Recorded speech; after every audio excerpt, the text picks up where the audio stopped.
ওরা মাথা নাড়ে কেবল। গুড গার্ল, পোশাক পরে নাও এখন, এভাবে আর থেকো না। If I change my mind you won't be able to handle it. শুকনো ঢোক গিলল ওরা, আর এক মুহূর্ত দাঁড়ালো না। জামা কাপড় নিয়ে সোজা ওয়াশরুমের দিকে দৌড় দিল। আরিশ ওর কাণ্ড দেখে হাসলো একটু, পরক্ষণে অবাক হলো। সে হাসছে, মানে একটা মেয়ের জন্য হাসছে। মেয়েটা তার স্ত্রী বলে কি এমন অনুভব হচ্ছে? কিন্তু কি লাভ, সব কিছু পাওয়ার পরেও তো সেই অন্য কারোর সাথে চলে যায় এরা। আরিশের চল শক্ত হয়ে এলো। না, ওরার সাথে একটু বেশি ভালো ব্যবহার করার দরকার নেই। নেহাত বসে এত ছোট বলেই এতটুকু যত্ন করল, কিন্তু এরপরও তাও করা যাবে না। মহা ভুল করে ফেলেছে আজ। মলম কিনে দিয়েছে, এটাই ঠিক আছে, লাগিয়ে দেওয়ার কী দরকার ছিল? সকাল সকাল কলিং বেলের শব্দে কিছুটা অবাক হলেন রোকসানা। মাত্রই তো সোলাইমান অফিসে গেলেন, নয়নাও স্কুলে গিয়েছে, তাহলে এই সময় কে এলো বাসায়? হাতের কাজ রেখে দরজা খুলে দিতে এগোলেন তিনি। তোমরা এত সকালবেলা? ভেতরে এসো। রিনভি, রনি ও আকাশ এসেছে। ওরা সবাই ওরার বন্ধু। রোকসানা মল্লিকের পেছন পেছন বাসার ভিতর প্রবেশ করলো সবাই। রিনভি বলল, আন্টি, ওরা কোথায়?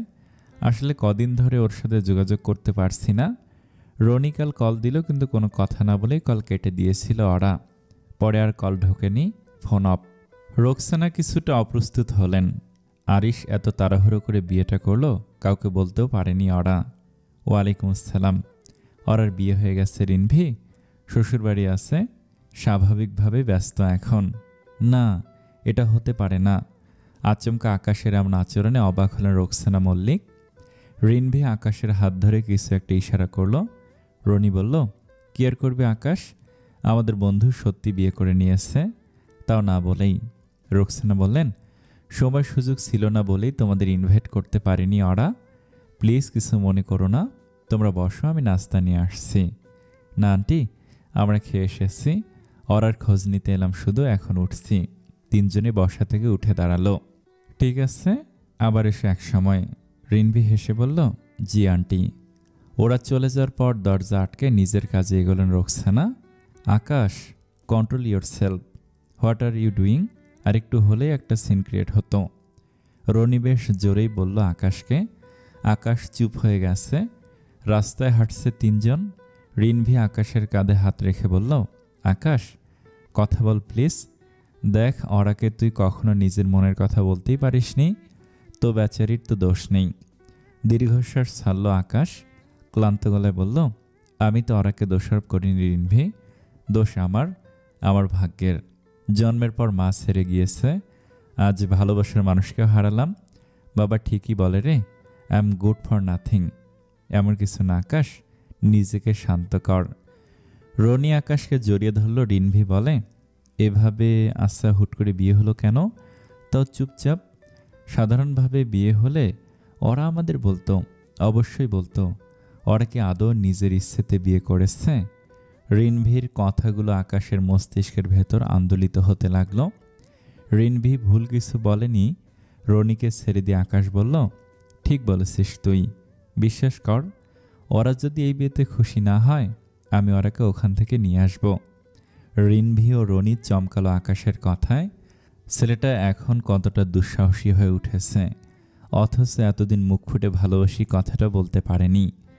আগে গিয়ে দেখতে হবে ওরা কেমন আছে, তারপর এসব। কিন্তু সব কিছু জেনে শুনে বুঝে তারপর। ওকে আকাশ, ওকে। রিনভির কথায় সহমত দিল রনি ও আকাশ। দুপুরের সময় কিছুটা ধুলো জমে আছে ফুটপাতে, আর সড়কগুলোতে যানবাহন চললেও সংখ্যা কম। সড়কের ধারে কিছু দোকানপাটের শাটার অর্ধেক ওঠানো। রাস্তায় গাড়ির হর্নের শব্দ আর কখনো কখনো সাইকেলের চাকার সাইসে আওয়াজ শোনা যাচ্ছে। বসার ঘরে সোফায় বসে আছে ওরা, টিভি দেখছে। তামান্না দুপুরে রান্না করতে ব্যস্ত। ওরা বিরক্ত হচ্ছে, টিভি দেখতেও ভালো লাগছে না, রান্নাঘরের দিকে এগুলো সে। কিছু লাগবে ভাবি? তামান্না হেসে জিজ্ঞেস করলো। ওরা রান্নাঘরের সব কিছু দেখতে দেখতে বলে, না এমনি এলাম, ভালো লাগছিল না। আমার সাথে কথা বলুন তাহলে, আমার রান্না প্রায় শেষের দিকে। আমি আসার আগে এই বাড়িতে সারাদিন তুমি একা থাকতে, ওরা কৌতূহল নিয়ে শুধালো। তামান্না চুলো থেকে তরকারি নামিয়ে রেখে বলল, না, জলিল ভাই ছিল আর জয়নাল চাচা। তাহলে ওনারা এখন নেই কেন? জয়নাল চাচার শরীর খারাপ একটু, তাছাড়া কিছু কাজ থাকায় গ্রামে গিয়েছেন। আর জলিল ভাই? তামান্না চুপ করে গেল। মুখটাও কেমন মলিন হয়ে গেছে। ওরা বুঝতে পারছে না কিছু। কি হয়েছে ওনার? ওনাকে আরিশ ভাইয়া অন্য কাজ দিয়েছেন। ওরার হঠাৎ প্রথম দিনের কথা মনে পড়ল। জলিল, হ্যাঁ, উনি রুমে এসেছিলেন খাবার দিতে। তারপর তার জন্য ওরার ওপর রাগারাগি করেছিল আরিশ। তাহলে কি ওরার জন্যই জলিলের এই বাড়িতে থাকা হলো না? ওরার মেজাজ খারাপ লাগছে। একটা মানুষ এতটা টক্সিক হয় কিভাবে? মাঝে মধ্যে তো মনে হয় লোকটার মাথায় সমস্যা আছে। ও আচ্ছা। তামান্না সব খাবার বাটিতে রেখে ডাইনিং টেবিলের দিকে এগোলো। ওরাও তামান্নার সাথে ডাইনিং টেবিলের কাছে এসে দাঁড়িয়ে আছে। রান্না তো শেষ, আপনি গোসল করে নিন, খাবার খেয়ে ওষুধ খেতে হবে তো।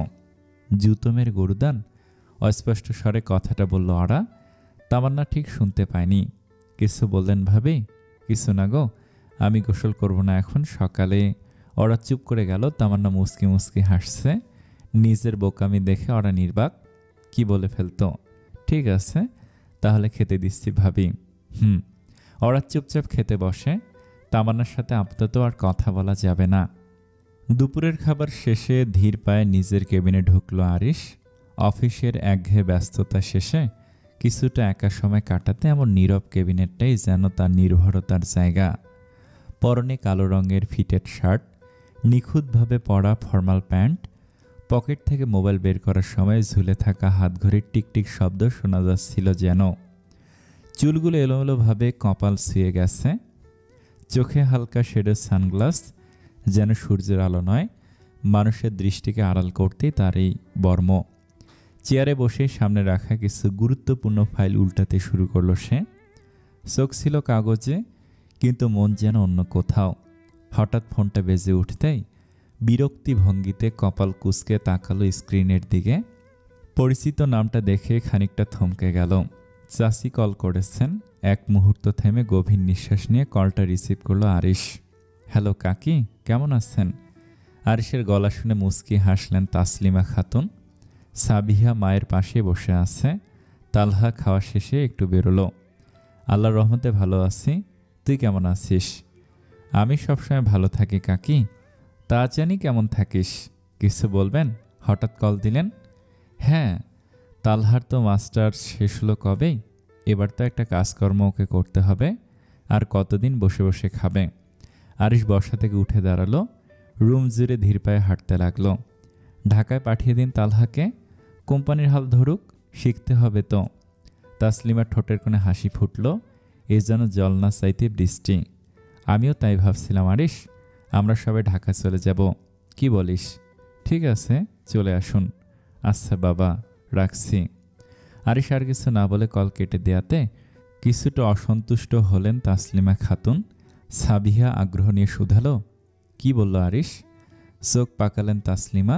বললেন, আরিশ ভাইয়া বল, আমরা আগামীকাল ঢাকায় যাচ্ছি। ওখানে গিয়ে আরিশের সাথে বুঝে শুনে কথা বলিস। জানিসই তো, মাথার তার ছিঁড়া ওর। সাবিয়া কিছু না বলে মুখ ঘুরিয়ে বসল। তার বিরক্ত লাগছে, তবে আগামীকাল ঢাকা যাচ্ছে এটা শুনে বেশ আনন্দ লাগছে। আর মাত্র একটা রাত, তারপর আরিশকে দেখতে পাবে সে। তোমার মা কল দিয়েছেন। আকস্মিক আরিশের আগমনে হকচকিয়ে গেল ওরা। ড্রেসিং টেবিলের সামনে বসেছিল সে। কদিন ধরে ঠিকমতো আয়নাও দেখা হয় না, সেজন্য চেহারার হাল দেখার জন্য আয়নার সামনে বসেছিল মেয়েটা। কিন্তু আরিশ আজ এত জলদি বাসায় ফিরবে বুঝতে পারেনি। কথা বলুন, ইচ্ছে করছে না হামিংবার্ড। ওরা কি বলবে বুঝতে পারছে না। মানুষ এমন হয় কিভাবে? গতকাল থেকে কল করে যাচ্ছেন রোকসানা, অথচ আরিশ কল রিসিভ করছে না। মাঝে মধ্যে ইচ্ছে না থাকা সত্ত্বেও অনেক কাজ করতে হয়। আরিশ গভীর দৃষ্টিতে তাকালো ওরার দিকে। কিছুক্ষণ চুপ করে থেকে বলল, তুমি তো খুব ভালো কথা বলতে পারো। ম্লান হাসলো ওরা। আরিশ কল ব্যাক করলো। রিং হওয়ার সাথে সাথে কল রিসিভ করলেন রোকসানা। হ্যালো আরিশ। জি বলুন। দীর্ঘশ্বাস ছাড়লেন ওরার মা। আরিশের আচরণ খারাপ লাগে ওনার, কিন্তু কিছু করার নেই। আরিশ, এখন আমি তোমার শাশুড়িও বটে, কেবল খালামণি নই। একটু হলেও বিহেভিয়ার চেঞ্জ করো। প্রয়োজন বোধ করছি না। ওই মহিলার বোন আপনি, এটাই আপনার একমাত্র পরিচয়। তাহলে ওরাও তো আমার মেয়ে। She is my wife now, whose daughter or sister she is does not matter anymore. কী বলার জন্য কল করেছিলেন সেটা বলুন প্লিজ। সুলাইমান মল্লিক স্নেহ ভরে রোকসানার কাঁধে হাত রাখলেন, চোখের পাতায় ভরসার ছায়া টেনে ইশারায় বোঝালেন সব ঠিক হয়ে যাবে। রোকসানা দীর্ঘশ্বাস ফেললেন, একটা ভার যেন বুক চিরে বেরিয়ে এলো। তোমাদের বিয়ের 3 দিন হয়ে গেছে, আগামীকাল ওরাকে নিয়ে এসো, একবার দেখা করে যাবে। কি দরকার? মাত্র 3 দিন হলো, এর মধ্যে দেখা করার দরকার নেই। আরিশের কথোপকথন শুনে ওরার ভীষণ কষ্ট হচ্ছে। লোকটা মায়ের সাথে এভাবে কেন কথা বলছে? ঠিক আছে, যেদিন তোমার ইচ্ছে হবে সেদিনই এসো। আমি জানি তুমি আসবে আরিশ। বাই। কি হলো, আসবে না বলল? স্বামীর প্রশ্নের জবাবে কি বলবেন রোকসানা?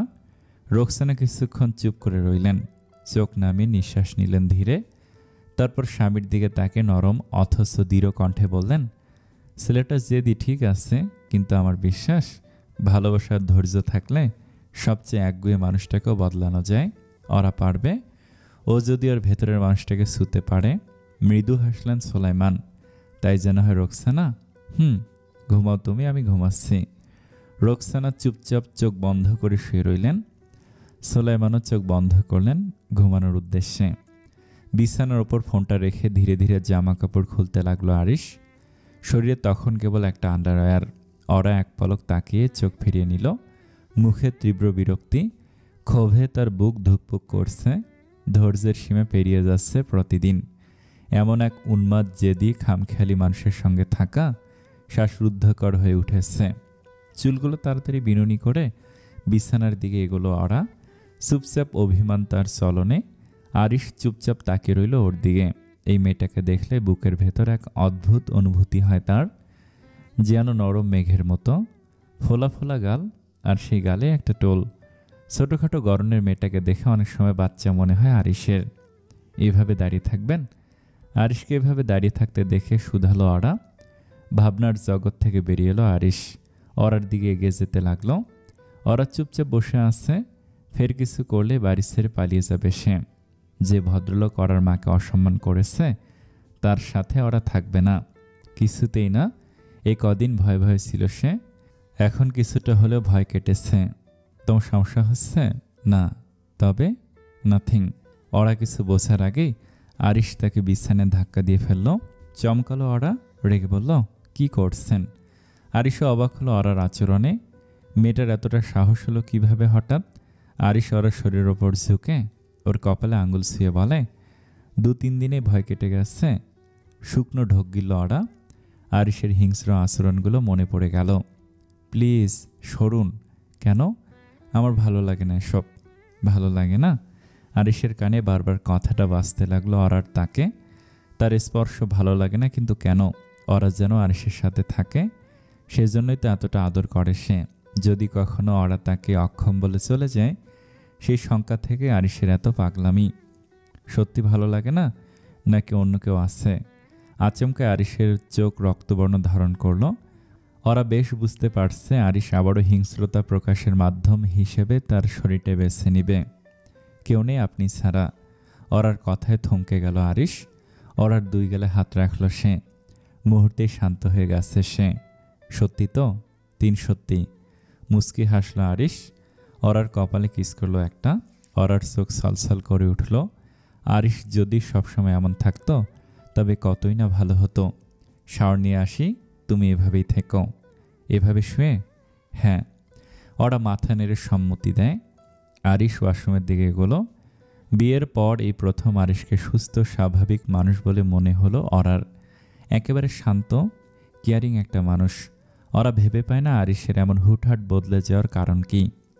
লম্বা নিঃশ্বাস ফেলে নিজেকে বোঝাতে লাগলো সে আরিশকে মেনে নেওয়ার চেষ্টা করবে। হয়তো একসাথে থাকতে থাকতে সব কিছু ঠিক হয়ে যাবে। মা হয়তো ঠিকই বলেন, ছোট থেকে একা থেকে মায়ের থেকে অবহেলা পেয়েই আরিশ এমন হয়ে গেছে। ওরার মনে নানা প্রশ্ন ঘুরপাক খাচ্ছে, কিন্তু সে কিছুই জিজ্ঞেস করতে পারছে না। আরিশের আচরণ যেন এক ধরনের বিপর্যয়। ওয়াশরুমের দরজা বন্ধ হওয়ার শব্দ শোনা গেল। ওরা একে একে সমস্ত অনুভূতিগুলো অগ্রাহ্য করে সোজা হয়ে শুয়ে রইল। একাকী হয়ে যাওয়া অনুভূতি তার ভেতরে ঢুকতে লাগলো, যেন এই ঘরটায় এই মুহূর্তে সে একা।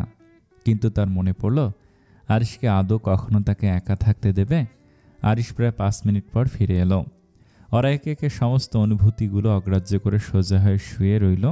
একাকিত্বের এক অদ্ভুত ঠান্ডা ঢেউ তার শরীরের ওপর দিয়ে বয়ে যেতে লাগলো। মনে হচ্ছিল এই ঘরটা, এই মুহূর্তটা, সব কিছু মিলিয়ে সে একা, নিঃসঙ্গ। কিন্তু পরক্ষণে মনে পড়ল আরিশকে আদৌ তাকে একা থাকতে দেবে কখনো?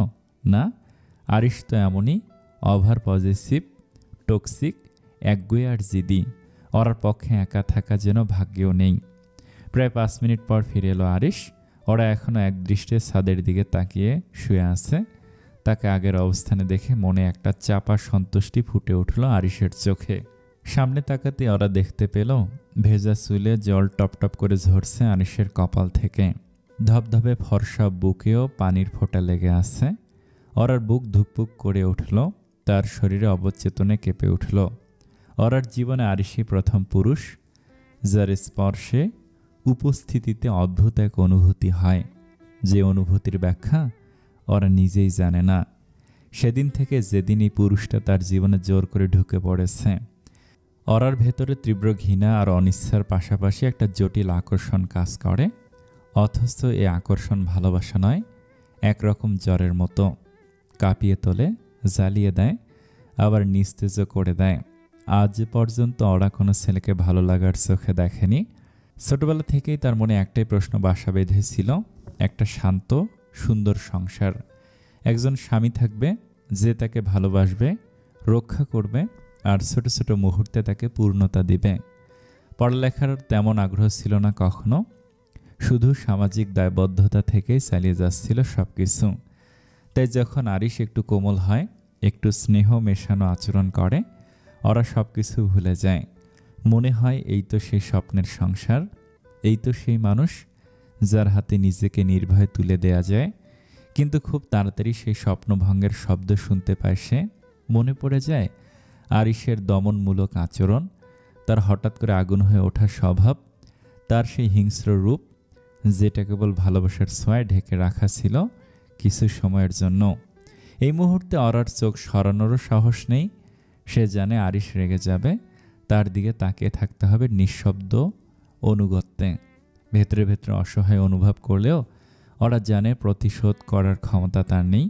ভেতরে ভেতরে অসহায় অনুভব করলেও ওরা জানে প্রতিরোধ করার ক্ষমতা তার নেই। শুধু তাকিয়ে থাকা, এটাই যেন এখন তার একমাত্র উপায়। শোয়া থেকে উঠে বসবে হামিংবার্ড। আরিশের কণ্ঠে ছিল চাপা আদেশের টান। ওরা তাড়াতাড়ি মাথা নাড়ল। আরিশ ওয়ার্ড্রবের দিকে এগিয়ে গেল। হাঁটতে হাঁটতে বলল, বসো। শুয়ে থাকতে বলেছি বলে শুয়েই ছিলে? জি। এত ভয় পাও? ওরা ঠোঁট কাঁপল, কিন্তু কোনো কথা বের হলো না। আরিশ কালো শার্ট আর জিন্স পরেছে। হঠাৎ ওরার খেয়াল হলো এতদিনও সে আরিশকে কখনো অন্য কোনো রঙের পোশাকে দেখেনি। সবসময় কালো, অদ্ভুত একরকম। মনে হয় কালো রঙটা আরিশের মনের প্রতিচ্ছবি। প্রশ্ন করতে চাইল, নিজেকে থামিয়ে দেয় ওরা। সে জানে প্রশ্ন করলেই হয়তো আবার নতুন ঝড় উঠবে। মাঝে মধ্যে আপনি খুব ভয়ানক হয়ে ওঠেন, সেজন্য। আরিশ কিছু বলল না, থেমে গেল। তার চোখে এক ঝলক ছায়া নেমে এলো। সে যেন নিজের মধ্যে তার মায়ের প্রতিচ্ছবি খুঁজে পেল। হ্যাঁ, তার মাকে সে ভয় পেত এমনভাবেই, আর এখন ওরাও তাকে ভয় পায়। তাহলে কি সেও মায়ের মতোই একজন আতঙ্কের উৎস? নিজেকে নিজের কাছে অজানা লাগছিল আরিশের। কেন এমন করে সে? কেন এই নিষ্ঠুরতা? ওরার মুখে শাস্তির ছায়া দেখতে তার বুকটা কেমন কেঁপে উঠল। ওরার পাশে এসে বসল আরিশ। ওরা ভয় আর অস্বস্তিতে থরথর করে কাঁপছে। আরিশের কোমরে হাত রাখতে চমকে উঠল সে। অতঃপর খুব ধীরে, খুব যত্নে, যেন ভাঙা কাঁচের টুকরো ছুঁয়ে দেখছে, ওকে তুলে নিল নিজের কোলে। দুপাশে পা ছড়িয়ে আরিশের কোলে বসে আছে ওরা। সারা শরীরে একরকম নিঃশব্দ কম্পন ছড়িয়ে আছে। বুকের ভেতরটায় অজানা আশঙ্কায় ঠাস হয়ে আছে তার। আরিশের শরীরের তাপমাত্রা গায়ে লাগছে ওরার। বুকের ধুকপুকানিটা যেন গলার কাছে এসে আটকে গেছে। মাথা নিচু করে বসে আছে সে। লজ্জা, ভয়, অপমান সব কিছু একসাথে জমাট বেঁধে আছে ওর চোখের কোণায়। Look at me hummingbird. আরিশের কণ্ঠটা ছিল কোমল কিন্তু নির্দেশময়। অরার হাত পা কাঁপছে। ধীরে ধীরে মুখ তুলে তাকালো সে। চোখ মিলতে দুটি চোখের ভেতরে এক ধরনের দাহ, অপরাধ বোধ আর অধিকার মিলেমিশে আছে দেখতে পেল। সে মুহূর্তে অরার কিছু ভাবতে পারছিল না, শুধু অনুভব করছিল এই পুরুষটা তার ভয়, আবার এই পুরুষটাই তার একমাত্র আশ্রয়। আমি জানি আমার আচরণে তুমি কষ্ট পাও, ভয়ও পাও। I am sorry hummingbird. তোমার মুখে আমার পুরুষসত্তা নিয়ে প্রশ্ন শুনে জেদের বসে তোমাকে বিয়ে করেছিলাম ঠিকই, কিন্তু তোমাকে কষ্ট দেওয়ার মনোভাব কখনোই ছিল না আমার। আসলে আমার রাগটা একটু বেশি হয়, আর রাগের মাথায় সব কিছু গুলিয়ে ফেলি। যা বলা উচিত নয় সেটাই বলে ফেলি, যা করা উচিত নয় সেটাই করে বসি। ওরা কিছু বলে না, চুপচাপ তাকিয়ে থাকে কেবল এক দৃষ্টিতে, যেন চোখ দিয়ে সব কথা বলে দিতে চায়, অথচ ঠোঁট পর্যন্ত এসে কোনো শব্দ পৌঁছাতে পারে না। আরিশের যত কথাই হোক, তার ভয়টা যেন জমাট বেঁধে গেছে বুকের একদম গভীরে। আরিশ আবার বলল, গলার স্বরটা খানিকটা নরম, আমি চাই না কেউ আমাকে ভয় পাক, আমি চাই না তুমিও পাও। কিন্তু সত্যি বলতে সবাই আমাকে ভয় পায়। হয়তো আমার সেই রুক্ষ উগ্র আচরণটাই তাদের ভয় পাইয়ে দেয়। আর তুমি, তোমার সাথে যা করেছি তাতে ভয় পাওয়াটা খুবই স্বাভাবিক। আপনি যদি সবসময় এমন শান্ত থাকতেন তাহলে আর ভয় পেতাম না। ভয় ভয় আর বিব্রততায় গলা শুকিয়ে গেল অরার। সে কথা শেষ না করে চুপ হয়ে গেল। না চাইলেও মুখ ফসকে ভাইয়া বলে ফেলার মতো অবস্থা। নিজের ওপরে রাগ হচ্ছিল, কি সর্বনাশ। আরিশ ব্যাপারটা ধরে ফেলল। চোখ একটু সংকুচিত করে গম্ভীর গলায় বলল, আমি তোমার স্বামী, স্বামীকে ভাইয়া বললে সেটা কেমন শোনায় ভাবতে পারো? ভুলে অসহায়ের মতো বলল অরা। অভ্যাস করে নাও, আমার নাম নিয়ে ডাকো আরিশ, অথবা চাইলে অন্য কিছু ডাকনাম দাও, কিন্তু ভাইয়া নো নেভার। ওরা মাথা নিচু করে চুপচাপ সায় দেয়। ভয়, লজ্জা আর একটু অস্বস্তি নিয়ে আরিশের দিকে তাকিয়ে বলে, আচ্ছা এখন আমার খিদে পেয়েছে। আরিশ মুচকি হেসে অরার হাত দুটো নিজের কাঁধে রাখে। হঠাৎ স্পর্শে কেঁপে ওঠে অরা। চোখ বড় বড় করে তাকিয়ে থাকে তার দিকে। চলো খেতে যাই। এভাবে কোলে বসেই যাব? অরার জিজ্ঞাসা এতটাই সরল আর বিস্ময় ভরা যে হঠাৎ করে হেসে ওঠে আরিশ। কেমন যেন অদ্ভুত সে হাসি। ওরা ভুরু কুঁচকে চায় তার দিকে। এত হাসার কি হলো? আরিশ একটু ঝুঁকে গলা চাপা স্বরে বলে, তুমি চাইলে এভাবেই কোলে বসে নিচে যেতে পারো, কোনো সমস্যা নেই আমার। কারণ ভালোবাসে আমি বিশ্বাস করি না hummingbird. In my opinion, money and physical relationship are everything in life. আমার কাছে এই দুটোই এনাফ। ওরা স্তব্ধ, কিছু বলার মতো শব্দ খুঁজে পায় না। ছেলেটা কি ভয়ঙ্কর ঠোঁটকাঁটা, যেন কিছুই লুকাবার নেই তার জীবনে। লজ্জা কিংবা অনুভব সব কিছু বাদ রেখেই চলে। আরিশের কথাগুলো তীব্র আঘাতের মতো বাজে ওর বুকের মধ্যে। ভালোবাসা যদি তার কাছে মূল্যহীন হয়, তবে এই সম্পর্কের ভিত্তিটা কি শুধুই শারীরিক সম্পর্ক এবং জেদ? আরিশের কাছে ভালোবাসা আসলে একটা অবাস্তব, মিথ্যে কিছু, যার জীবনে একমাত্র মাই ভালোবাসা দেখায়নি। তার পক্ষে তো অন্য কোনো সম্পর্কে ভালোবাসা আশা করাটাই বোকামি। মা ফেলে রেখে যাওয়ার পর বাবার সাথে থেকেছে সে, আর বাবা মারা যাওয়ার পর থেকেই শিখে এসেছে ভালোবাসা বললে মানুষ শুধু সুবিধা বোঝে, দরকার ফুরালে ফেলে দেয়। তাই সে আর কোনো সম্পর্কে আবেগ রাখে না কোনো আশা। তোমার মুখটা এমন থমথমে কেন? এতক্ষণ তো ঠিকই ছিলে। খেতে যাবে বললে তো? আরিশ মৃদু স্বরে বলে। ওরা মাথা নিচু করে বলল, আপনি এমন কথা বলেন কেন? ভালোবাসে বিশ্বাস করেন না? এমন কথা শুনে কেমন লাগবে একজন মেয়ের? আরিশ কাঁধ ঝাঁকায়, যেন ওর কোনো দায় নেই, কোনো অনুভূতি নেই। আমি তো তোমায় সত্যিটা বললাম হামিংবার্ড, তুমি যা তাই। আমার ভেতর ভালোবাসা নেই, আছে শুধু প্রয়োজন। তবে আমাদের মধ্যে ভালোবাসা না থাকলেও সব কিছুর পরই you are only mine, my wife. এই সত্যি মেনে আজীবন কাটাতে হবে তোমাকে। অরার মুখটা আরও ফ্যাকাশে হয়ে গেল। বুকের ভেতর জমে থাকা অস্পষ্ট ইচ্ছেগুলো একে একে ঝরে পড়ে। সে চুপ করে যায়, কিন্তু ভেতরে ভেতরে আশা করে একদিন আরিশ বদলাবে। আরিশ হঠাৎ কোমর থেকে হাত সরিয়ে বলল, চলো নিচে যাই। আমি নিজে হাঁটবো, ধীরে বলল অরা। আরিশ কিছু না বলে ওকে নিচে নামিয়ে দিল। মেয়েটা ধীরে ধীরে দরজার দিকে এগিয়ে যাচ্ছে। পেছনে দাঁড়িয়ে আরিশ ওর হাঁটার ছন্দ দেখছে। ছোট্ট গুটি গুটি পায়ে হেঁটে যাচ্ছে একটা মেয়ে, যে তার সব ভয় বুকের মধ্যে চেপে রাখে। আরিশ ওর পেছন পেছন হাঁটতে হাঁটতে মনে মনে ভাবে, বয়সের ছোট একটা মেয়েকে বিয়ে করে এভাবে জোরাজোরি করা মোটেই ঠিক হয়নি তার। দুপুরবেলা তালহা, সাবিহা ও তাসলিমা খাতুন বাস থেকে নেমেছে। বাস স্ট্যান্ডের চারপাশে প্রচুর লোকজনের ভিড়, পথচারীদের হাঁটা চলা, রিকশার সিএনজি গাড়ির শব্দ, সবই এক যেন অস্থির পৃথিবীর অংশ। গরম রোদে কপালের ঘাম মুছতে মুছতে আশেপাশে তাকাচ্ছেন তাসলিমা খাতুন। ভাইকে কল দেবো মা? তালহা আশেপাশে তাকাতে তাকাতে শুধালো। তাসলিমা খাতুন কিছুটা রেগে বলেন, সেটা আবার জিজ্ঞেস করা লাগে তোর? কল দে, লোক পাঠাতে বল। এই রোদের মধ্যে কতকাল দাঁড়িয়ে থাকবো আমরা? সাবিহা শহরের গাড়ি ঘোড়া, দালান কোঠা দেখতে ব্যস্ত। জীবনে প্রথমবার ঢাকায় এসেছে সে। সব কিছুই অন্যরকম লাগছে। গড়গড়িয়ে চলতে থাকা বাসগুলো, সিগন্যাল বাতি, রাস্তার ধারে দাঁড়িয়ে থাকা ছোট দোকানপাট এবং শহরের ব্যস্ততা যেন এক অন্য জগতের ইঙ্গিত দিচ্ছে।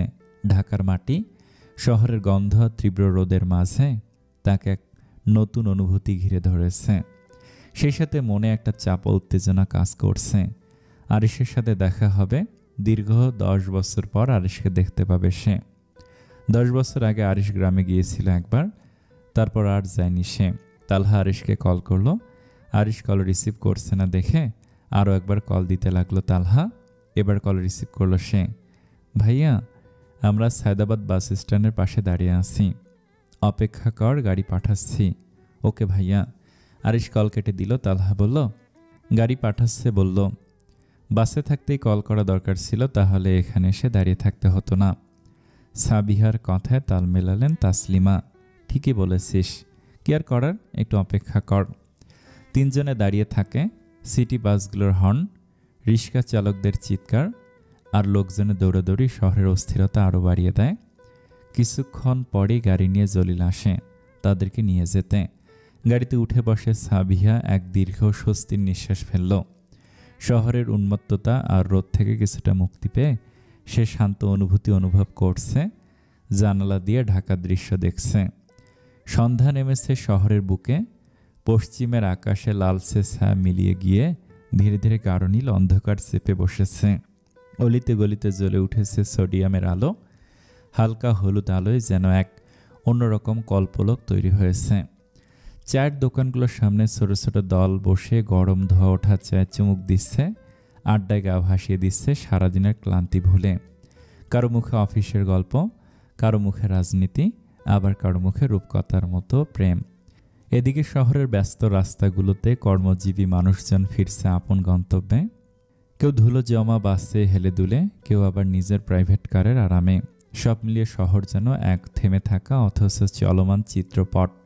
জলিল কালো রঙের প্রাইভেট কারটা ধীরে ধীরে খানবাড়ির গেটের সামনে এনে দাঁড় করালো। সাবিহা অস্থির চিত্তে সামনের সিটে বসা জলিলের দিকে একটু ঝুঁকে জিজ্ঞেস করলো, কি হলো, পৌঁছে গেছি?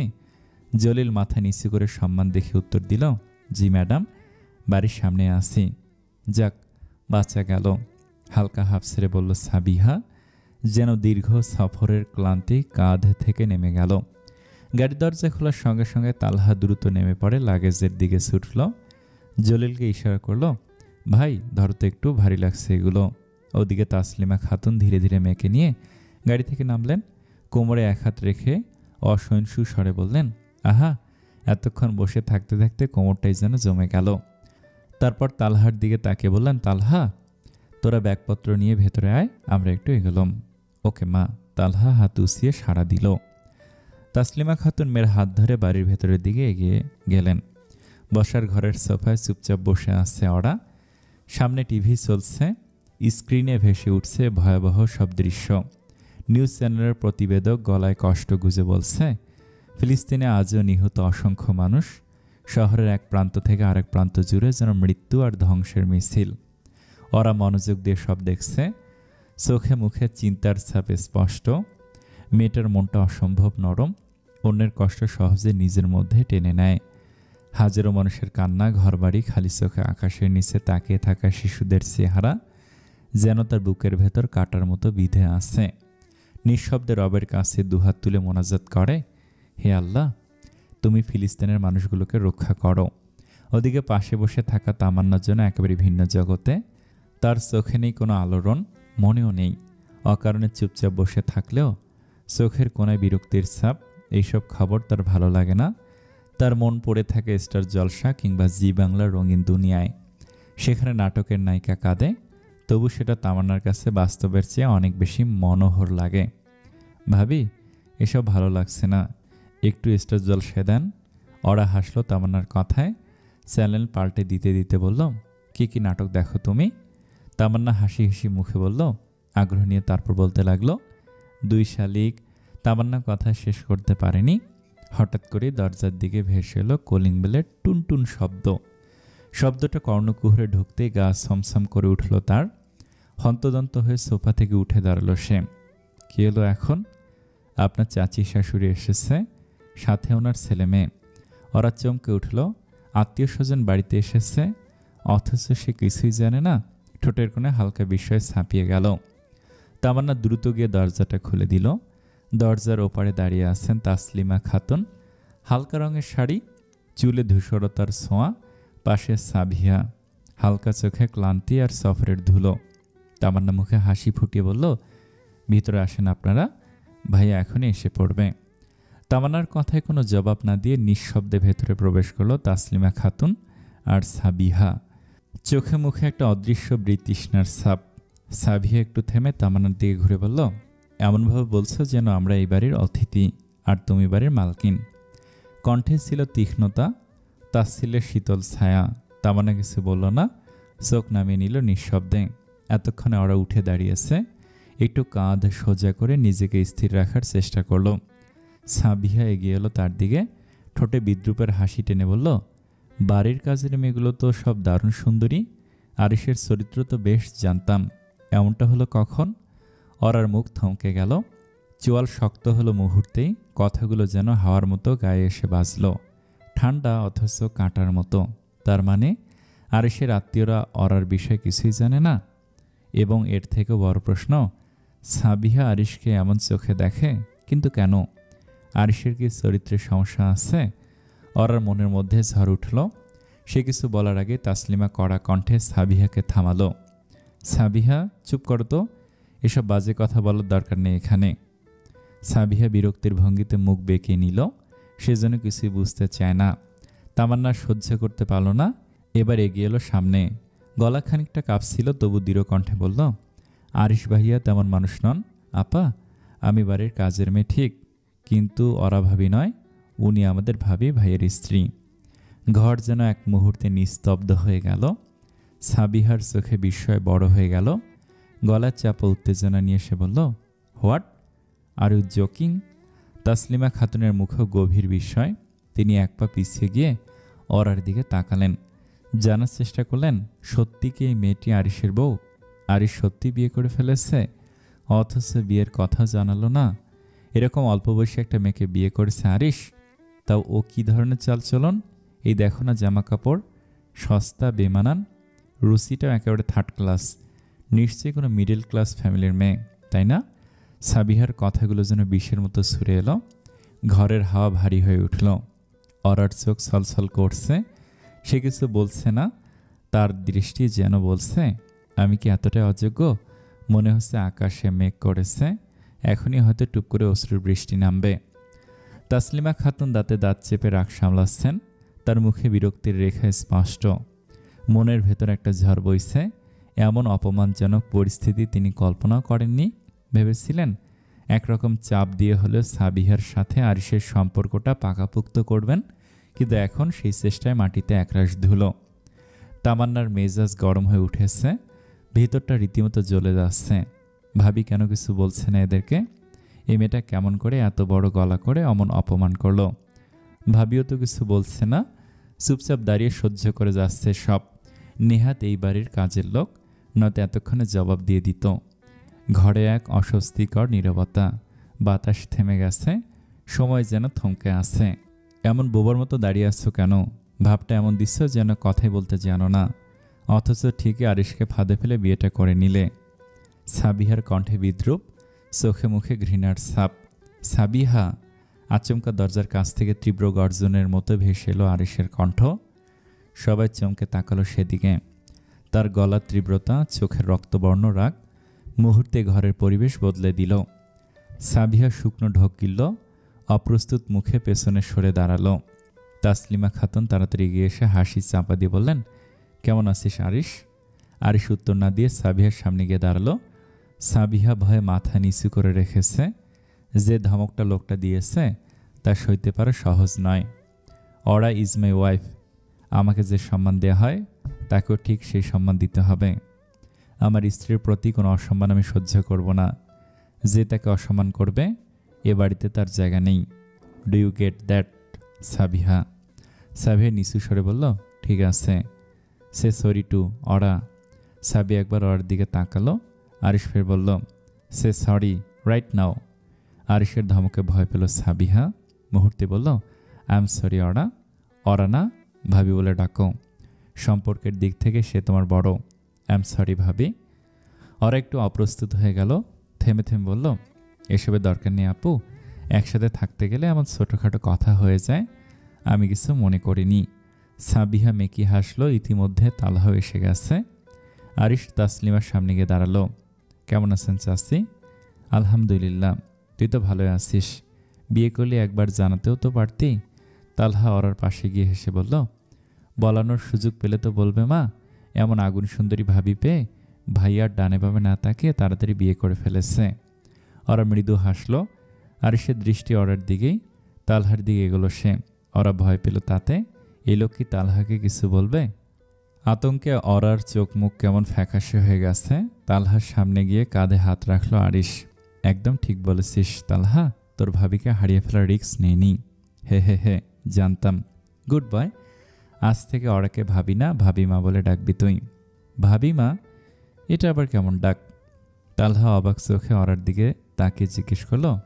ওরা গলা খাদে নামিয়ে শান্তভাবে বলল, জানি না, উনি জানেন। এবার আরিশ তালহার থুতনি ধরে মুখ ঘুরিয়ে নিজের দিকে ফেরালো। আমার দিকে দেখ বেটা, আমি বলছি। আমার বউয়ের দিকে কম কম দেখবি। বড় ভাবি মানি মায়ের সমান, তাই ভাবি মা, ঠিক আছে? তালহা দুদিকে মাথা নাড়িয়ে একটু দুঃখী মুখে বলল, হ্যাঁ হ্যাঁ, তুমি যা বলবে তাই ঠিক। বউ তোমার, কথাও তোমার। আমরা সিঙ্গেল মানুষ, আমাদের আর কি আছে জীবনে। তালহার কথায় তামান্না খিক করে হেসে উঠল। ওরাও মিটিমিটি হেসে ফেলল। যাক, যে ভয়টা ওরা পাচ্ছিল তেমন কিছুই হলো না। এনিওয়ে, চাচি সাবিহা, তোমরা নিজেদের ঘরে যাও। লং জার্নি করেছো, রেস্ট নাও। ডিনারে দেখা হবে। সাবিয়া মুখ ঘুরিয়ে দাঁড়িয়ে আছে। রাগে গা টান টান হয়ে আসছে মেয়েটার, কিন্তু মুখে কিছু বলার সাহস পাচ্ছে না। তাসলিমা খাতুন হালকা হেসে বললেন, ঠিক আছে, চলুন আপনাদের ঘরগুলো দেখিয়ে দেই। সাবিয়া আর তাসলিমা তামান্নার পেছন পেছন হাঁটা শুরু করলো। যাবার আগে তালহা দাঁড়িয়ে হেসে বলল, ভাবিমা, রুমে গেলাম। রাতে জমি আড্ডা হবে, কেমন? আরিশ তখনও সংযত চোখে চুপচাপ অরার দিকে তাকিয়ে আছে। তালহার কথায় ওরা কিছু না বলে শুধু মাথা হেলিয়ে সম্মতি জানালো। এরপর তালহাও নিজের ঘরের দিকে পা বাড়ালো। পেছনে ফেলে গেল একটা ভরাট অথচ নীরব মুহূর্ত। রাত অনেক গভীর।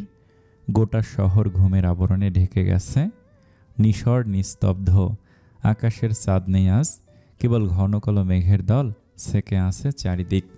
আবহাওয়া অধিদপ্তর সতর্ক করেছে কালবৈশাখীর সম্ভাবনা প্রবল। সারাদিনে তীব্র রোদের তাপদহনে গোটা শহর হাঁসফাঁস করছে। এক পশলা বৃষ্টির অপেক্ষায় গোটা শহর ও শহরের মানুষজন। জানালার পাশে দাঁড়িয়ে ঘুমন্ত শহর দেখছে আকাশ। চোখে ঘুম নেই তার। ঘুম হারিয়ে গেছে ছেলেটার। নিজের ভালোবাসার নারী অন্য কারো বুকে মাথা রেখে ঘুমাচ্ছে, ভাবতে গেলেই আকাশের ঘুম উড়ে যায়। এই ভাবনাটা আকাশকে ভিতর থেকে ছিঁড়ে টুকরো টুকরো করে দেয়। বুকের ভেতর কেমন অসহ্য এক শূন্যতা, যন্ত্রণার মতো নয়, আগুনের মতো। নীরব অথচ সব কিছু ছারখার করে দেয়। হাউমাউ করে কাঁদে। সময় গেলে সাধন হয় না।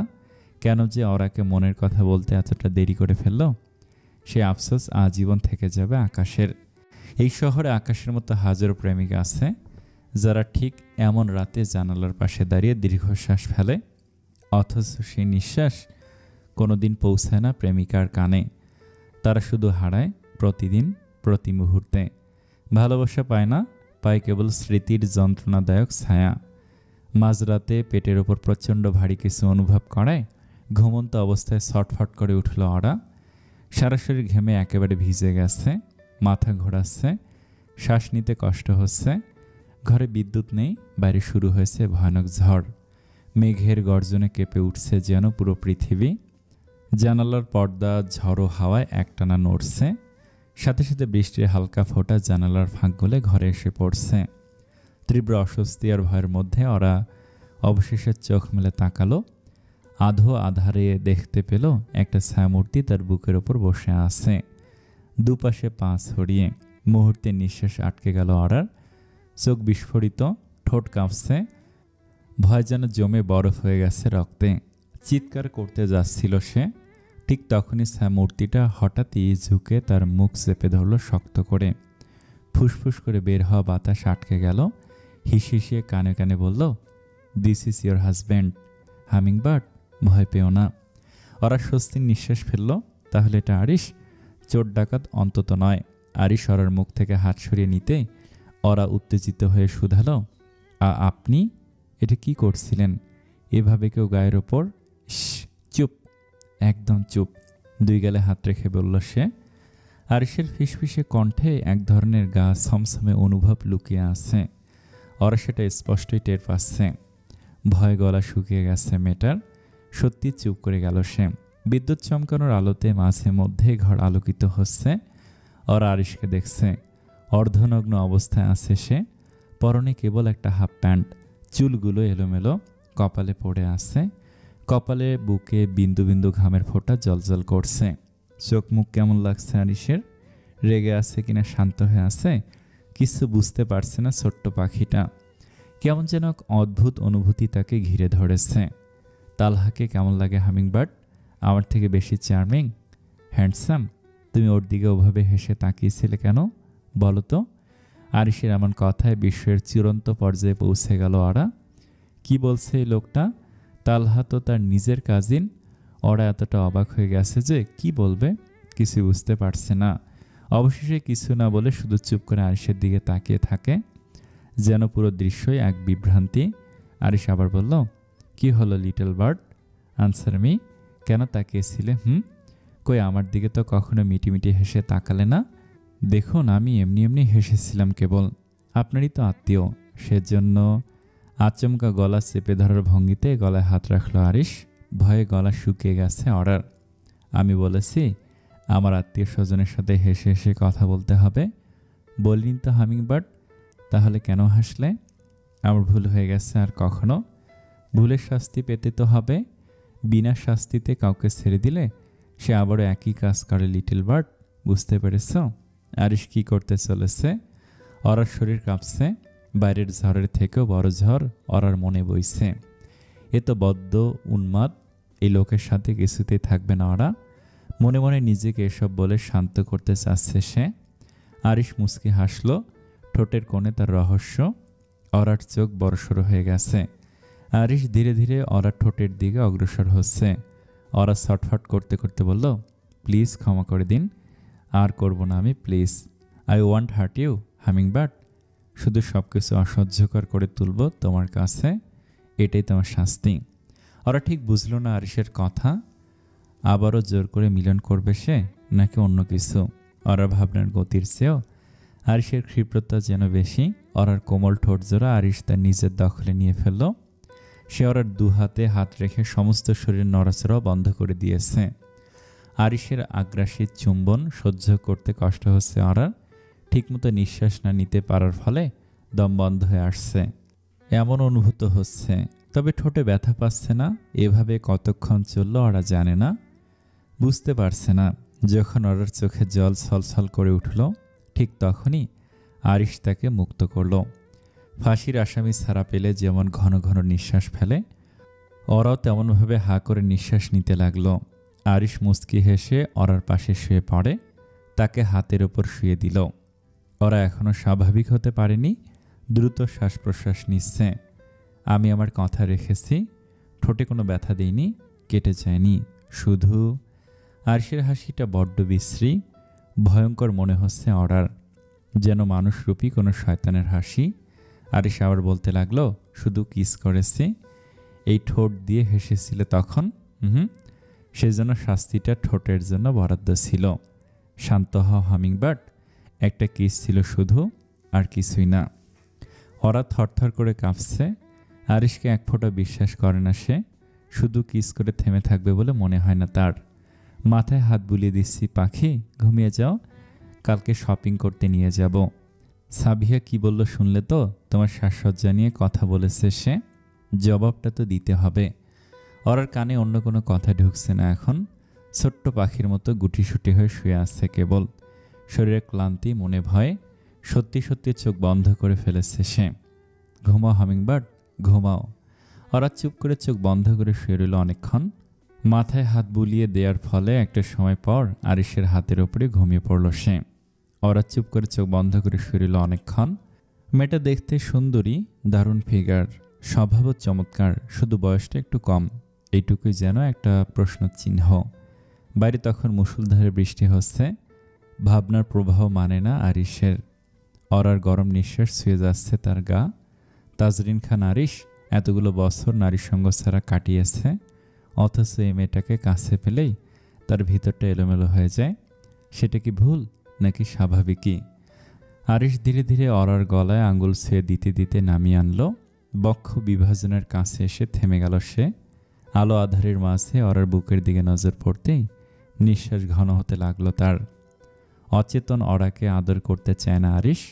সে চায় অরা নিজেই উঠে বসুক, অথচ মেয়েটার চোখে তখনও তীব্র ঘুম, শরীরে জমে থাকা ক্লান্তির ছাপ। মুচকি হাসল আরিশ। কিন্তু সে হাসির পরে হঠাৎ মনে পড়ে গেল, ওরা তো তালহার দিকে তাকে মিটিমিটি হেসেছিল। মুহূর্তে মেজাজ বিগড়ে গেল তার।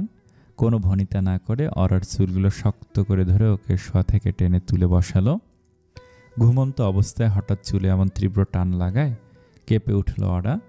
চোখ মেলে তাকালো, চোখে তখনও ঘুমের ঝাপসা। চারপাশ বুঝে ওঠার আগেই যেন এক অদৃশ্য দংশনে আটকে গেল সে। হে হামিংবার্ড, তুমি তো আমার দিকে না হেসে তাকিয়ে ঘুমে গেলে। কেন গেলে বলো তো? ওরা পিটপিট করে তাকালো আরিশের দিকে, ঘুম ঘুম চোখে বলল, আপনার দিকে তাকিয়ে কেন হাসবো আমি? হাসার মতো কি কিছু আছে বা হয়েছে? নাকি আপনি জোকার? কেন হাসবে?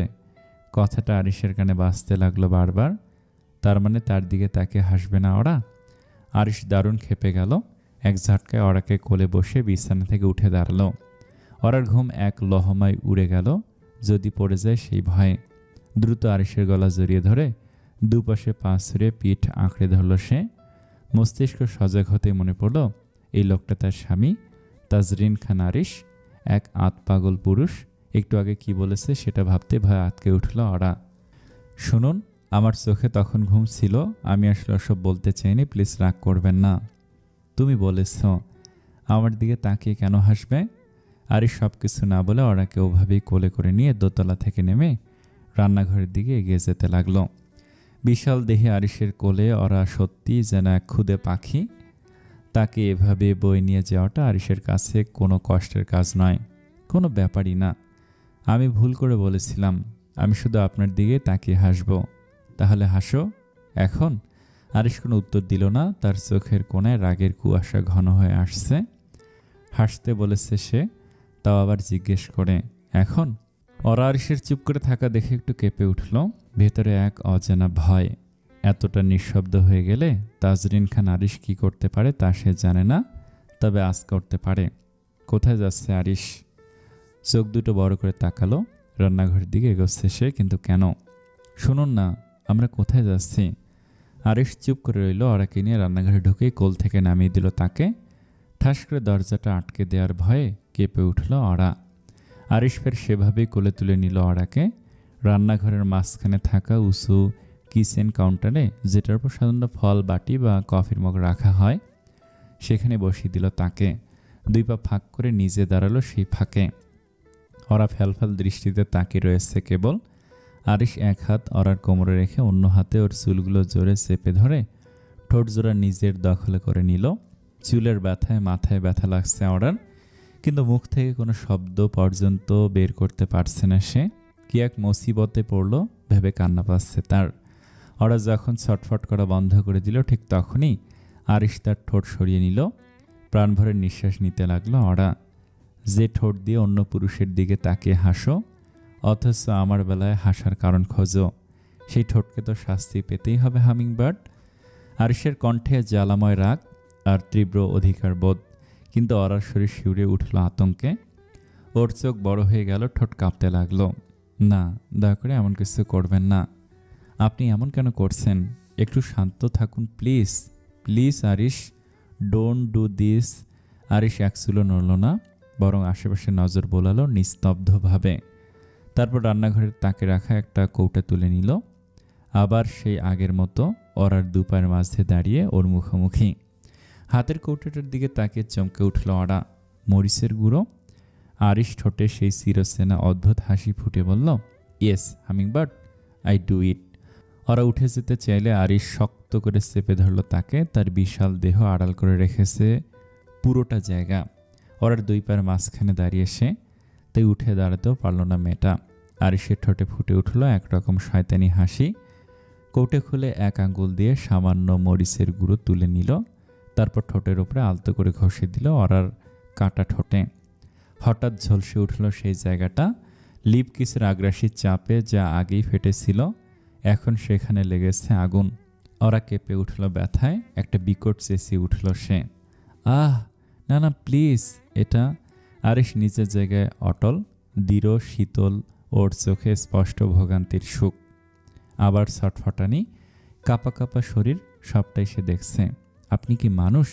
কেউ এরকম করে? উফ আল্লাহ!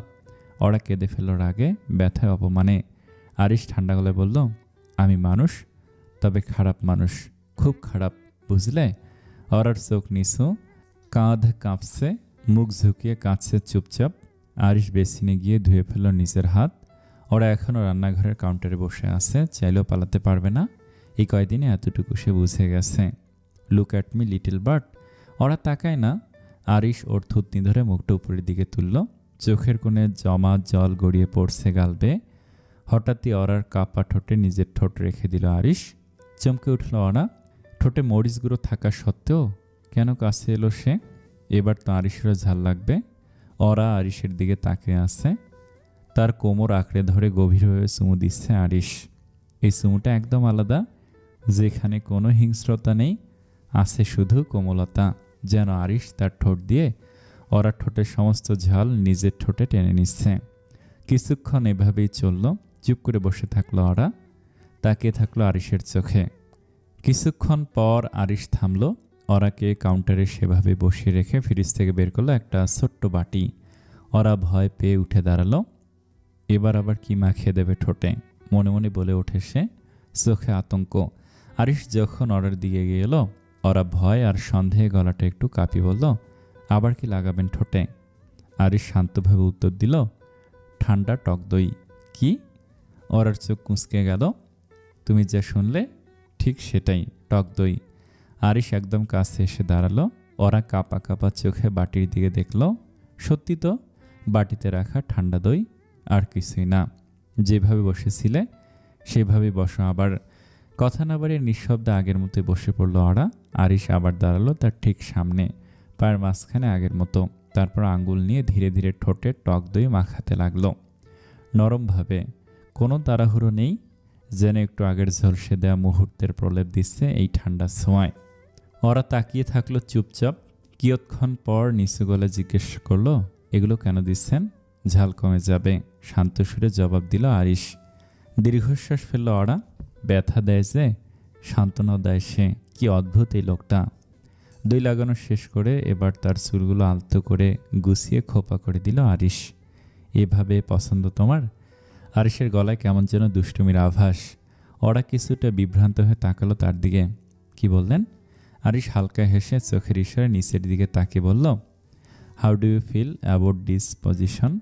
ওরা থমকে গেল। মুখটা লাল হয়ে উঠল তৎক্ষণাৎ। কি বলল আরিশ? মাথায় নিচু করে ফেলেছে ছোট্ট পাখিটা। মুখ থেকে কোনো কথা বের হচ্ছে না। আরিশ ব্যাপারটা বেশ এনজয় করছে। ওরাকে পাজাকোলা করে রান্নাঘর থেকে বেরিয়ে যেতে যেতে বলে সে, বুঝতে পেরেছি। আরিশ ফিসফিস করে বলল, এভাবে তো আগে কখনো হয়নি, তাই না? এই জন্যে তুমি কোনো উত্তর দিতে পারোনি। এক মুহূর্ত থেমে আরেকটু এগিয়ে গিয়ে বলল, কিন্তু তোমার উত্তর পাওয়ার ব্যবস্থা করব। হামিংবার্ড নিশ্চিতভাবে। বুঝতে পেরেছ? ওরা চোখ বন্ধ করে ফেলল, ঠোঁট শক্ত করে চেপে ধরে রইল। কিছু বলার মতো ভাষা নেই তার। শহরের সকালে বাতাস এক অদ্ভুত মিশ্রণ তৈরি করেছে। ট্রাফিক জ্যাম, তাজা চায়ের গন্ধ আর মানুষের ব্যস্ত পদচারণা। রাস্তায় গাড়ির হর্ন, ফুটপাতে চলন্ত পায়ে পায়ে সাপের মতো ঘুরে আসা মানুষ, আর দোকানের সামনে দাঁড়িয়ে থাকা ভিখারির গলার হাঁকাচি শব্দের শহর যেন কখনো থামে না। শহরের এই দৃশ্য, এই মুহূর্তগুলোর কোলাহল সবার কাছে যেন আলাদা কিছু। কেউ কেউ একটু ভালো থাকার আশায় বের হয়, কেউ বা জীবনের গতিতে দৌড়াতে থাকে, আর কেউ কেউ চুপ করে দাঁড়িয়ে শুধু দেখতেই থাকে। সকাল সকাল কলিং বেলের শব্দে হন্তদন্ত হয়ে দরজা খুলতে এগিয়ে যাচ্ছিলেন রোকসানা মল্লিক। নয়না সকাল নাস্তা করছে, আর সুলাইমান মল্লিক কিছুক্ষণ আগে বাসা থেকে বেরিয়ে গেছেন। কেমন আছে রোকসানা? মকবুল ভাই, আপনি কেমন আছেন? আসুন আসুন, ভিতরে আসুন আগে। মকবুল চৌধুরী সুলাইমান মল্লিকের বাল্যবন্ধু। ছোটবেলা থেকে একসাথে হেসে খেলে বড় হয়েছেন তারা। জীবিকার তাগিদে সুলাইমান শহরে বসবাস করলেও মকবুল এখনও গ্রামের বাড়িতে আছেন। সুলাইমান পরিবার নিয়ে গ্রামে গেলে মকবুলের সাথে দেখা হয় এবং তারা একে অপরের বাড়িতে নিয়মিত যাওয়া আসা করেন। রোকসানা মল্লিকের পিছু পিছু বাসার ভিতরে ঢুকলেন মকবুল। বসার ঘরের সোফায় বসে পড়লেন তিনি। নয়না নাস্তা খাওয়া শেষ করে বসার ঘরের দিকে উকি দিল, আর মুহূর্তে তার গলা শুকিয়ে গেল আতঙ্কে। কিরে নয়না, এখানে দাঁড়িয়ে উকি ঝুঁকি না মেরে চাচার সামনে গিয়ে কুশল বিনিময় কর। রোকসানা কণ্ঠে বিরক্তি নয়, বরং এক ধরনের তাগিদ ছিল। মকবুল চৌধুরীকে বসার ঘরে রেখে ফ্রিজ থেকে ঠান্ডা কিছু বের করছিলেন তিনি। নয়নার গলা যেন শুকিয়ে কাঠ, কান যেন শব্দ নিচ্ছে না, শরীরটা ভার হয়ে এসেছে। চোখে ধরা পড়ছে একটা চাপা ভীতি, একটা গোপন অস্বস্তি। রোকসানা চায়ের জন্য চুলে পানি বসাতে বসাতে আবারও ডাকলেন, নয়না। জি মা, যাচ্ছি। নয়নার কণ্ঠে যেন একটা ঘুম ভাঙা বিস্ময়, স্বরে অনিশ্বাস স্পষ্ট। ধীর পায়ে বসার ঘরের দিকে গেছে, পা যেন ভারী হয়ে উঠেছে। মকবুল চৌধুরীর মুখে একটুখানি হাসি। নয়না, বেশ বড় হয়ে গেছে দেখছি। তা কেমন আছেন আপনি? নয়নার গলা শুকিয়ে আসে, তার দৃষ্টি মেঝের এক বিন্দুতে আটকে থাকে। চোখ তুলে তাকাতে পারছে না সে। জি ভালো, আপনি বসুন, মা আসছেন, আমি স্কুলে যাব। শব্দগুলো ঠোঁট থেকে বেরোলো, মন থেকে নয়। মকবুল হালকা হেসে বললেন, আর একটু বসো তো, কত বছর পর এলাম তোমাদের বাড়িতে, চকলেট খাবে না? নয়না এবার চোখ তুলে তাকায়। লোকটার ঠোঁটের কোনো এক ধরনের বিকৃত আনন্দ। সে হাসছে, কিন্তু নয়নার শরীরে কাঁটা দিচ্ছে। তার গলার স্বর হঠাৎ করে আটকে যায়, নিঃশ্বাস ভারী হয়ে আসে। ঠিক তখনই রোকসানা মল্লিক এসে পড়েন, হাতে খাবার দাবার সাজানো ট্রে। টি টেবিলের ওপর রেখে মকবুলের দিকে তাকালেন। মকবুল মৃদু হেসে বলেন, এগুলো আবার কি দরকার ছিল রোকসানা? সামান্য কিছু বানিয়েছি, খেয়ে নিন, রাতে জমিয়ে খাওয়া দাওয়া হবে, বললেন রোকসানা। আমি এখনই চলে যাব রোকসানা, অন্য একদিন আসব। মকবুল চোখ নামিয়ে খাবারের দিকে তাকালেন, মুখে আবার সে হাসি। এই হাসির আড়াল মানে রোকসানা বুঝলেন না। এই হাসির আসল মানে রোকসানা বুঝলেন না, কিন্তু নয়নার রক্তে তা আগুন ছড়াচ্ছে। রোকসানা ও মকবুলের কথোপকথনের মধ্যেই নয়না স্কুলের ব্যাগ নিয়ে বাসা থেকে বেরিয়ে গেল। বসার ঘরে তখন রোকসানা বলছিলেন, আপনার বন্ধু শুনলে খুব রাগারাগি করবে, প্লিজ আজকে থেকে যান। মকবুল হেসে বললেন, ঠিক আছে। হাফ ছেড়ে বাঁচলেন রোকসানা। বিকেলে বাজারে যেতে হবে, দুপুরবেলা যা আছে বাসায় সেগুলো দিয়েই চলে যাবে। সুলাইমান মল্লিক বাসায় ফিরবেন সেই সন্ধ্যায়, সেজন্য রোকসানাই বাজারে যেতে হবে তাকে। ওদিকে নয়না স্কুল ব্যাগ পিঠে মাথায় নিচু করে হাঁটছে। সামনের রাস্তাটা ঝাপসা লাগছে তার কাছে, চোখে অকারণ জল, বুকের ভেতর গুমট চাপা এক আতঙ্ক। অন্যমনস্ক হয়ে রাস্তায় হাঁটছে নয়না। চারপাশে যত কোলাহল তার কানে কিছুই ঢুকছে না। চোখ মুখ শুকিয়ে গেছে, কপালে বিন্দু বিন্দু ঘাম জমে উঠেছে। গলার ভেতর যেন কাটা এক টুকরো শব্দ সহজে গিলে নিতে পারছে না সে। বারবার জিহ্বা দিয়ে ঠোঁট ভিজিয়ে নিচ্ছে, যেন নিজেকে বোঝাতে চাইছে সব ঠিক হয়ে যাবে। কিন্তু মকবুলের সে হাসি, সেই সুরে বলা চকলেট খাবে না, তাকে ফিরে নিয়ে যাচ্ছে অনেক বছর আগের পিছনে। তখন সে খুব ছোট ছিল, মাত্র 5 কি 6 বছর বয়স। তাদের পুরো পরিবার গিয়েছিল গ্রামে। সবাই ছিল খুশি, হৈহুল্লোড়ে ভরা সেই সফর। নয়না দুধে আলতা শিশুময়, প্রাণবন্ত এক ফুটফুটে মেয়ে। একদিন বিকেলে পুকুর পাড়ে নিয়ে গেল মকবুল চাচা। চাচ্চু, আমরা এখানে কেন এসেছি? চকলেট তো দোকানে থাকে, পুকুর পাড়ে না। নয়নার নিষ্পাপ প্রশ্নে মকবুলের মুখে ফুটে ওঠে এক ঠান্ডা অদ্ভুত হাসি। চারপাশ শুনশান, এদিকটায় সচরাচর কেউ আসে না। মকবুল প্যাকেট থেকে 3টে চকচকে মোরকের চকলেট বের করে নয়নার দিকে বাড়িয়ে দেয়। এই যে তোমার চকলেট। নয়না খুশিতে চোখ বড় বড় করে চকলেটগুলো হাতে নেয়। চকলেট খুলে দাও না চাচ্চু, বলে সে। মকবুল নিজে হাতে চকলেট খুলে দেয় তার হাতে। নয়না খেতে শুরু করে, মকবুল ওকে কোলে তুলে নেয়। নয়না মামনি, চাচ্চু তো তোমায় চকলেট দিল, তুমি কি চাচ্চুকে একটু আদর করবে না? এরপর কি হয়েছিল শুনতে পরবর্তী পর্ব অবশ্যই দেখবেন। অনেক ইন্টারেস্টিং একটা গল্প। ধন্যবাদ সকলকে। আসসালামু আলাইকুম।